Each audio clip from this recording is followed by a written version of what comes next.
وقت کے اللہ والے آپس میں ایک دوسرے سے کتنی محبت کرتے ہیں.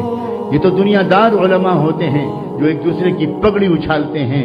ایک دوسرے علماء سو ہوتے ہیں، علماء سو ہوتے ہیں، علماء سو ہوتے ہیں جو ایک دوسرے کی غیبتیں کرتے ہیں، ایک دوسرے کو بدنام کرتے ہیں. یہ علماء ہرگز محمد المصطفیٰ کے غلام نہیں ہوتے، یہ نفس و شیطان کے غلام ہوتے ہیں.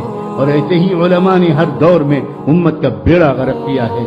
آج کے دور کے علماء میں بہت بڑی تعداد ایسے ہی بازاری، خود پسند، زر پسند، دنیا پرست، ذلیل نقطہ نظر رکھنے والے علماء کی ہے. مسجد علماء بیٹھ کر دوسرے علماء کو بدنام کرنے کے لیے بیٹھتے ہیں، سازشیں کرتے ہیں، گروہ بندیاں کرتے ہیں، علاقائیت کے جذبات ابھارتے ہیں. ایسے علماء کے شر سے اللہ نے امت کو پہلے بھی بچایا ہے، آئندہ بھی بچائیں گے.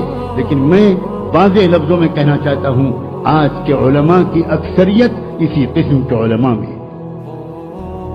امام مالک رحمۃ اللہ علیہ سے پوچھا گیا تھا کہ اس امت کی کشتی کو کون ڈبوئے گا؟ امام مالک نے کہا تھا علماء.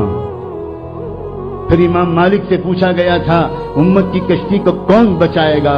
پھر امام مالک نے جواب دیا تھا علماء. کون سے علماء بچائیں گے اور کون سے علماء ڈبوئیں گے؟ آپ علماء سامنے بیٹھے ہو، اس لیے میں نے اپنا فرض سمجھا ہے آپ اپنے کو سنبھالو، سازشوں میں مت شریک ہو. یہ جوڑ توڑ کا مزاج، ہر مدرسہ دوسرے مدرسے کا مخالف، ہر مسجد دوسرے مدرسے کے مخالف، آپس میں جوڑ توڑ کی باتیں کرنا، غیبتیں کرنا، علماء پر وہ علماء جو جان توڑ محنت کر رہے ہیں انہی پر الزامات لگانا، انہی کو بدنام کرنا، ان کے خلاف تحریکیں چلانا اور بھولے بھالے مقتدیوں کو ان کے خلاف ابھارنا.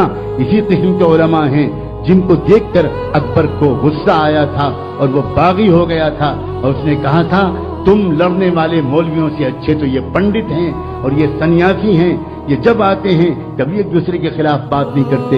یہ تو مجھے دھیان سکھاتے ہیں، یہ تو مجھے گیان سکھاتے ہیں، یہ تو مجھے یوگا